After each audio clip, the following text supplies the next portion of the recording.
Verma circuit स्नातक classes के अगले वीडियो में आप सबका स्वागत है। हम लोग लगातार क्लास 10 में पृष्ठीय क्षेत्रफल और आयतन पढ़ रहे हैं और आज का जो हमारा टॉपिक है वह है छिन्नक, जिसे इंग्लिश में हम लोग फ्रस्ट्रम कहते हैं। फ्रस्ट्रम ये छिन्नक एक ऐसी ठोस आकृति है जो कि शंकु के अलग होने से बनती है।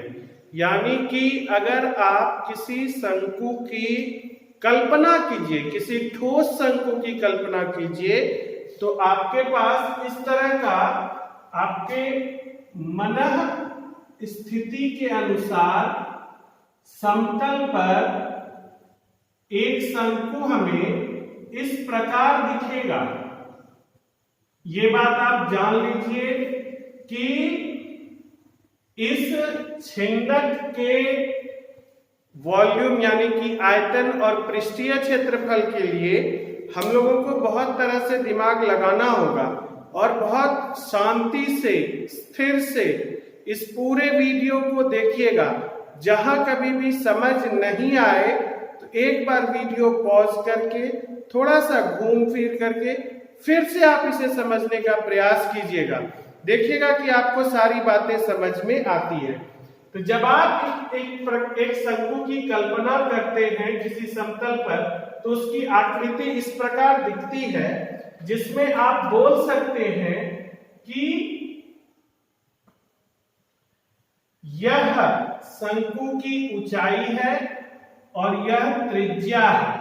यानी कि यहां से लेकर यहां तक शंकु की ऊंचाई को अगर आप बड़ी H मानिए और इसकी त्रिज्या को बड़ी R मानिए, तो यह आपका एक नॉर्मल शंकु है। लेकिन इसी शंकु में आप इस त्रिज्या के इस परिधि के इस परिधि इस वृत्त के समानांतर एक और वृत्त खींचते हैं जो ठीक इसके केंद्र से कुछ ऊंचाई पर हो और इसे इस तरह से शंकु को काट कर आप अलग कर देते हैं। इस हिस्से को अगर आप यहां से इरेज कर देते हैं तो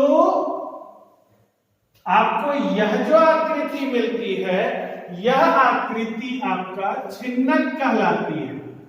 यह आकृति आपकी छिन्नक कहलाती है। लेकिन हमारा कहने का मतलब है कि छिन्नक का आयतन और छिन्नक का पृष्ठीय क्षेत्रफल हम जानेंगे कैसे। इसके लिए हम कल्पना करते हैं कि ये हमारा एक शंकु है जिसमें से काट कर छिन्नक को अलग किया गया है। छिन्नक यानी फ्रस्ट्रम, इसे आप अगर सीधे तौर पर देखिए तो आप इसे देख सकते हैं कि यह एक तरह से ग्लास का रूप है। तो अगर हम माने कि यहां से इस जगह की ऊंचाई स्मॉल h हो और इसका अगर आप नाम रखने जाइए A, B, C, D, E, F और G, तो आप इस चित्र को देखकर यह अंदाजा लगा सकते हैं कि A से लेकर F तक की लंबाई h माइनस स्मॉल h होगी। कोई दिक्कत? समूचा h था, ये h नाप के हम अपने से नाप के h ऊंचाई पर से काटे हैं, तो ये जो ऊंचाई बची ये h माइनस स्मॉल h है। और इस रेडियस को आप अगर स्मॉल r मानिए, आप अपनी बुक को देखिएगा तो इसे r1 r2 माना गया है और डायरेक्ट फॉर्मूला लिखा गया है कि छिन्नक का आयतन बराबर होता है 1/3 पाई h into r square plus r square plus r into r। मेरा क्वेश्चन है कि सिर्फ आपके लिख देने से ये चीजें सिद्ध नहीं होती, ये मैथमेटिक्स है। यहां का हर एक स्टेप को आपको प्रूफ करना पड़ता है। और जब आप प्रूफ कीजिएगा तो आपको समझ में आएगा कि ये चीज जो आप लिख रहे हैं, ये जो वॉल्यूम यानी आयतन का जो सूत्र आपकी बुक में लिख रही है वो कहां से आई। उसे प्रूफ करने के लिए थोड़ा सा दिमाग को आप स्थिर कीजिए। आप जानते हैं और जानिए, अगर नहीं जानते हैं तो जानिए कि किसी शंकु की जब हम बात करते हैं तो वह शंकु हमारा लंब वृत्तीय शंकु होता है, यानी एक ऐसा शंकु होता है जिसका कोण एक कोण 90 डिग्री का होता है। छिन्नक जब आप देखते हैं तो छिन्नक आपको हर बार इस तरह से दिखाई देता है, जिसकी निचली त्रिज्या कुछ और ऊपरी त्रिज्या कुछ और रहती है। ये स्मॉल आर, ये कैपिटल आर, क्योंकि देखने में लगता है कि ये रेडियस बड़ा है, ये रेडियस छोटा है, ये इसकी ऊंचाई रहती है। ये छिन्नक है। ये छिन्नक आया कहां से? तो इस शंकु में से इस छोटे से शंकु को अगर आपने हटा दिया तो आपके पास यह छिन्नक बचता है। आपको आइए एक बार फिर यहां पर जो हम लोग 9th क्लास में करते थे, दो ट्रायंगल निकाल के दिखाते हैं आपको, दो त्रिभुज। एक त्रिभुज का नाम आप देखिए AGC है। आप देखिए इस ट्रायंगल को, इस तरह से आपको एक ट्रायंगल देखने मिल रहा है, इसका नाम है AGC, जिसमें आप जान रहे हैं यह कोण 90 डिग्री है। ये AG बड़ी H है और GC बड़ी R है। और एक छोटा ट्रायंगल आपको देखने मिल रहा है, इस ट्रायंगल का नाम है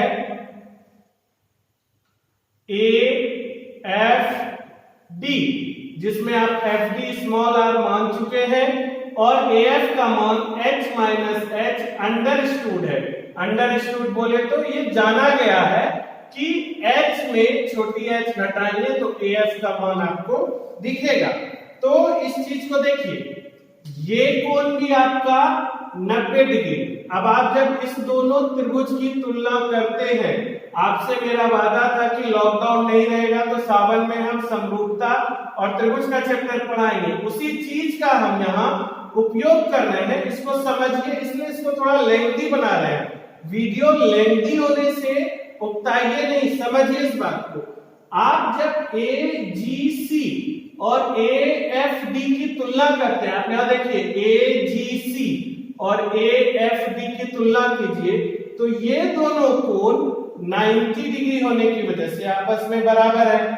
और आप इस कोण को देखिए, ये जो GAC है, GAC यानी यह कोण, वह तो FAD में भी वही कोण है, यानी यह कोण और यह कोण भी आपस में बराबर है। तो तीसरा कोण तीसरे के बराबर होगा ही। किसी त्रिभुज के यदि दो कोण आपस में बराबर होते हैं तो तीसरा तीसरे के बराबर होता ही है। तो ये कोण और ये त्रिभुज आपस में समरूप कहलाए, क्योंकि आप देख सकते हैं इस त्रिभुज की भुजा अलग लंबाई की, इस त्रिभुज की भुजा अलग लंबाई की। किसी भी भुजा की आप तुलना कर लीजिए, आपको देखकर भी लगेगा कि यह त्रिभुज बड़ा है और यह त्रिभुज छोटा है।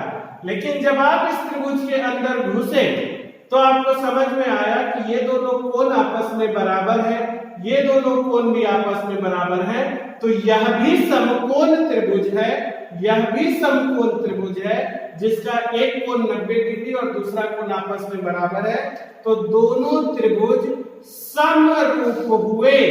और जब त्रिभुज समरूप होते हैं, जब किसी लड़की की शादी होती है, हिंदू लड़की की शादी होती है, तो वह अपने सुहाग की निशानी के रूप में माथे पर सिंदूर लगाती है।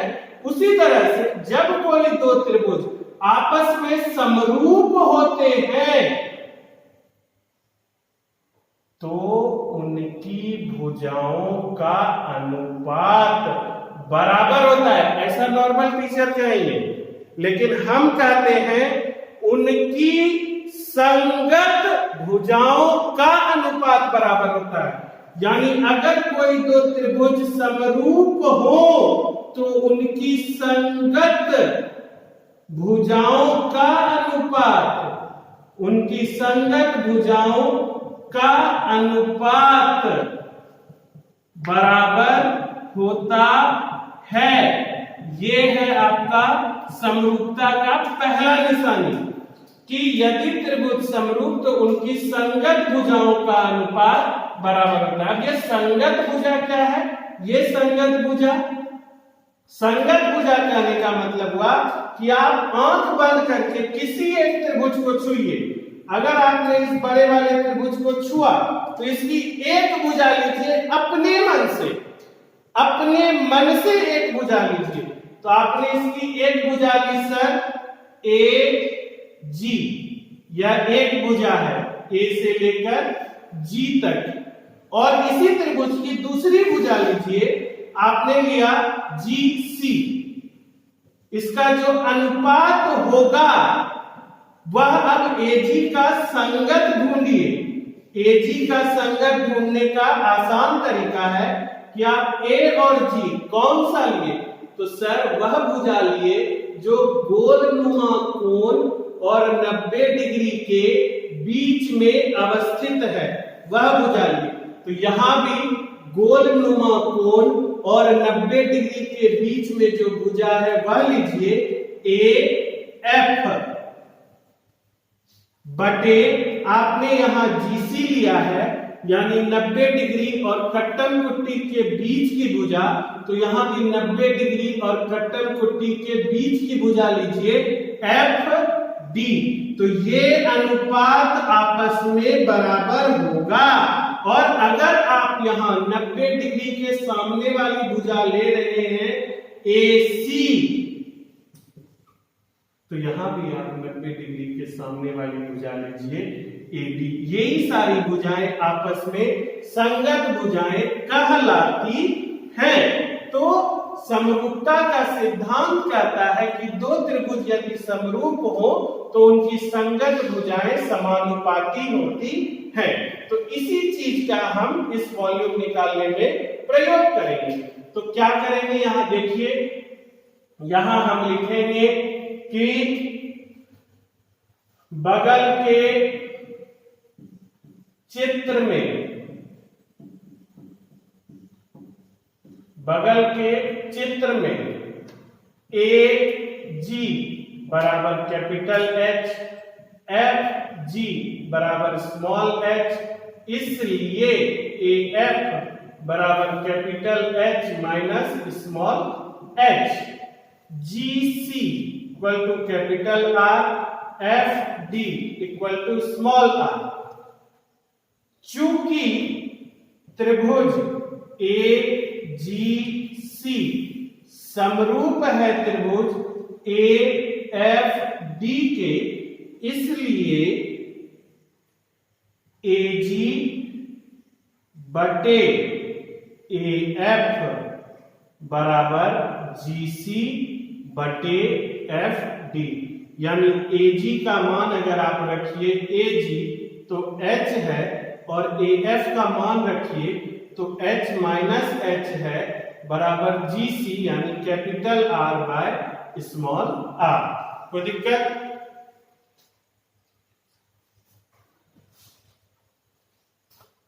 इसको जब आप कॉर्नर से गुना किए तो आर कैपिटल एच बराबर R into H minus small H हो गया।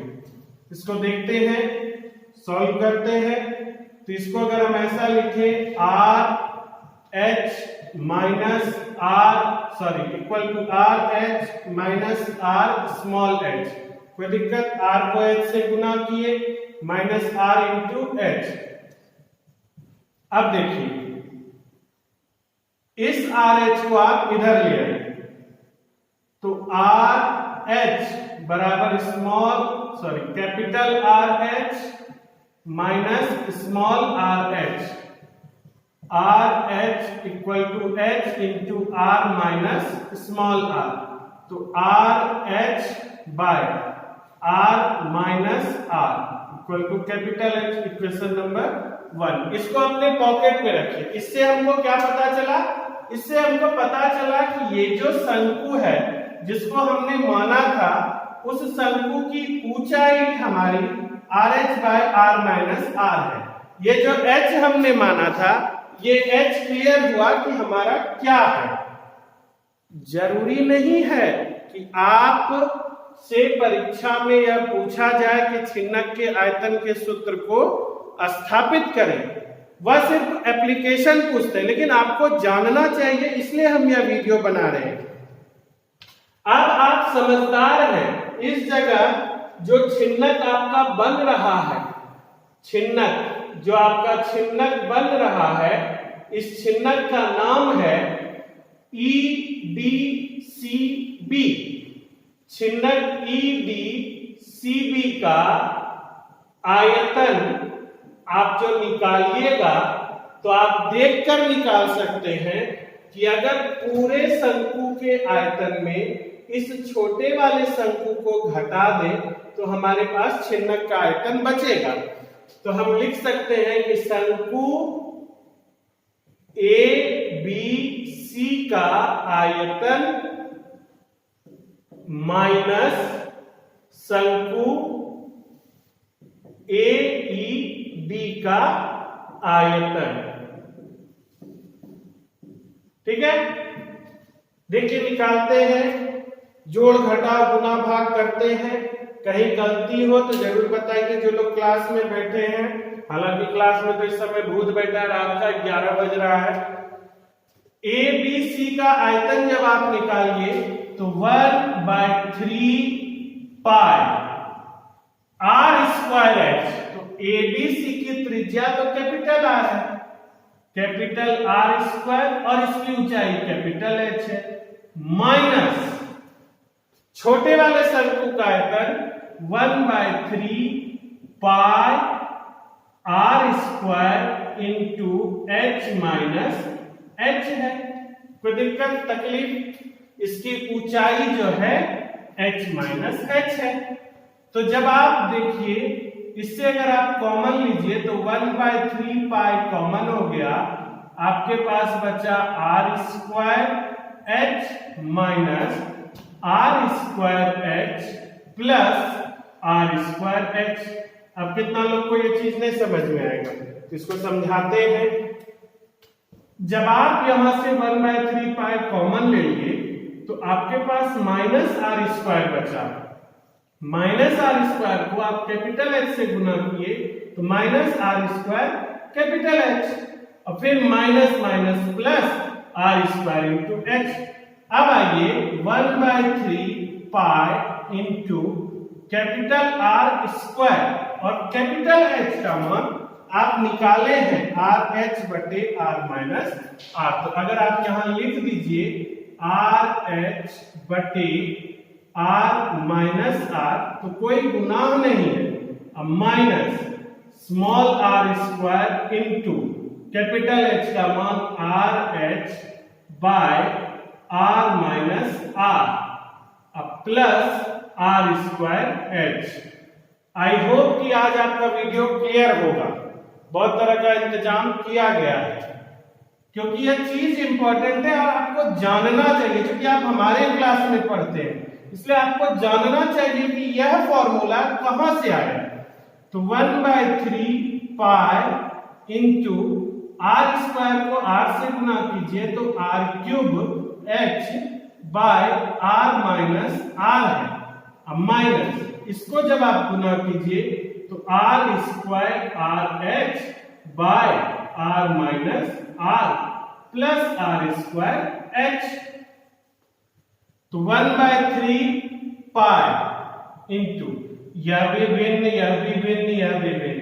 तो जब आप इसका एलसीएम लिए तो आपको R माइनस R मिला, यानी ये हो गया R cube H minus R square RH plus R square H into R minus R। LCM लिए, यहां कुछ नहीं है तो बटे में 1 है, 1 से R माइनस R में भाग दीजिएगा तो R माइनस R बार में खाएगा, उसको उससे गुना कर देना है। तो 1/3 pi into R cube H minus R square R H, इस दोनों को गुना कीजिए तो plus R square R H, अब plus minus minus R cube H, कोई दिक्कत? अब बटे में आर माइनस आर चला आ रहा है साथ में है। इसके बाद यहां आकर देखिए हम लोग, आप चाहिए तो इसको पॉज करके उतार लीजिए, वीडियो पॉज करके उतार सकते हैं, फिर हम लोग जो है सो कि देखेंगे कि वहां से कैसे यहां आते हैं। चलिए आते हैं हम लोग, देखते हैं। जब आप वहां से यहां आए तो आपको क्या मिला? देखिए तो ये आर स्क्वायर आर एच और ये आर स्क्वायर स्क्वायर निगेटिव और पॉजिटिव होने की वजह से कैंसिल हो गया, तो आपके पास बचा हुआ है 1/3 pi into R cube H minus R cube H by R minus R, यानी 1/3 पाई। इन दोनों से अगर आप स्मॉल h कॉमन ले लीजिए तो आपके पास बचता है R cube minus R cube by R minus R. और अब देखिए, वैसे लोग जो 9th को हल्का समझते हैं और पढ़ने का जहन नहीं उठाते हैं, वो देखिए यहाँ पर 9th क्लास का यूज होगा। 9th क्लास के बहुपद वाले चैप्टर में बताया गया है कि A cube minus B cube का फॉर्मूला क्या होता है। A cube minus B cube का फॉर्मूला आता है A minus B into A square plus B square plus A B by R minus are.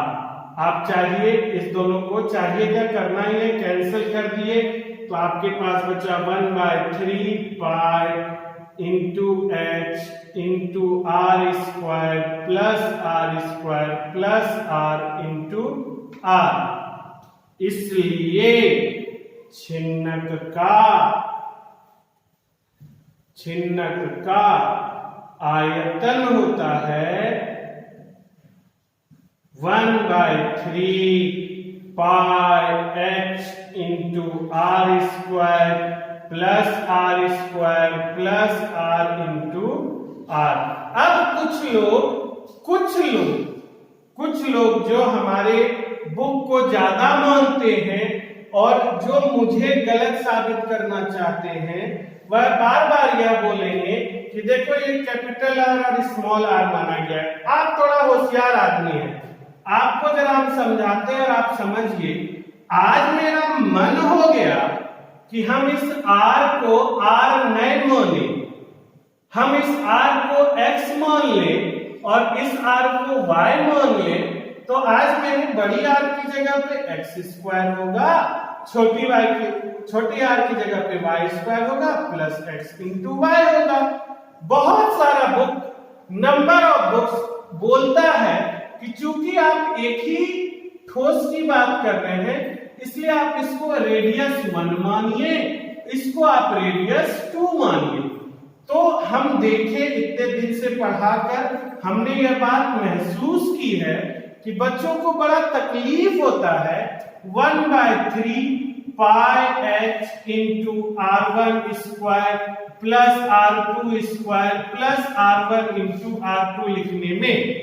कुछ लोग कमजोर होते हैं, वह R2 लिखकर उसका स्क्वायर देना भूल जाते हैं और फिर बाकी का कैलकुलेशन गलत हो जाता है।